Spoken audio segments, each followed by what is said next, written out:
Special counsel Jack Smith's bombshell report that was released yesterday contains some damning new evidence. But buried deep in the report is a story about Rudy Giuliani that just might reveal why Donald Trump's plans to overturn the 2020 election ultimately failed. And what Rudy Giuliani did is quite the smoking gun. The fact that this report was unsealed and this far before the election so that the American people could absorb it is a big deal. Listen to Harry Litman, a former Deputy Assistant Attorney General, describe the situation.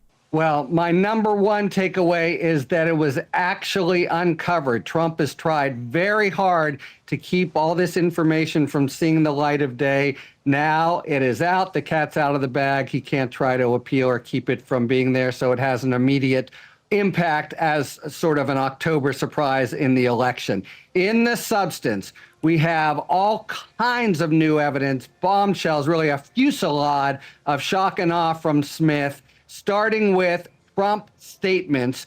He wasn't in front of the grand jury, but people were who heard him. They've given many of his statements. They're all going to be admissible at trial. They show he knew just what was going on. Second, Mike Pence statements. Remember, he wasn't there on January 6th, but he testified to the grand jury, and he lays out really a chilling campaign by Trump to make him try to break the law. Jack Smith did a brilliant job in the report, laying out the case for why Trump was not acting in his official capacity as president of the United States when he committed these crimes. And of course, Donald Trump has no answer to this new evidence brought forward accusing him of committing crimes. So instead, he took to Truth Social to complain about the timing of the release. He posted the following this morning. For 60 days prior to an election, the Department of Injustice is supposed to do absolutely nothing that would taint or interfere with said election. They disobeyed their own rule in favor of complete and total election interference. I did nothing wrong. They did. The case is a scam, just like all of the others, including the documents case, which was dismissed. But Donald Trump has tried to delay this trial as much as possible. And with the Supreme Court's ruling on presidential immunity back in July, the judge was left with no option but to go down this road. And she doesn't care that an election is coming up or that he's a presidential candidate. And Judge Chutkan, who made the decision to open it to the public, has been more than any judge in these last couple years impervious, wearing blinders about the election. She says, that's not my lookout. Just yesterday, Trump came in with a very strident brief saying, don't do it. It will affect my election prospects. It'll be election interference. But that's not what the immunity decision was about from the court, right? That was about whether a jury could hear things. So Chutkan made the decision that that doesn't change the ability of the people, which is presumed under the law, to see this brief.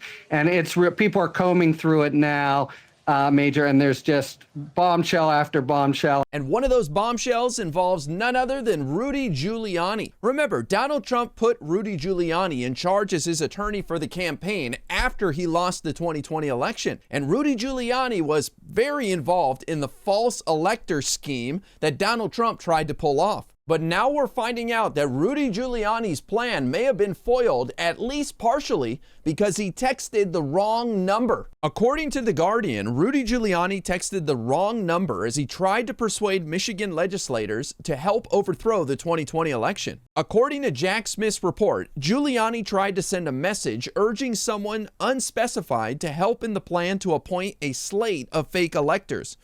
So I need you to pass a joint resolution from the legislature that states that the election is in dispute. There's an ongoing investigation by the legislature, and the electors sent by Governor Whitmer are not the official electors of the state of Michigan and do not fall within the safe harbor deadline under Michigan law. That's what Rudy Giuliani wrote to someone, but there was a major problem. Prosecutors said Giuliani failed to send the message because he put the wrong number into his phone. You just can't make this stuff up. So Rudy Giuliani fails to implement his false elector scheme, at least partially, because he sent a text message to the wrong number. And it was such a big moment that Jack Smith included it in his report, and it's quite damning evidence too, by the way. And while Donald Trump is still the only criminal defendant in the 2020 federal election case, at least Rudy Giuliani has been punished by losing his law license in New York and Washington, D.C.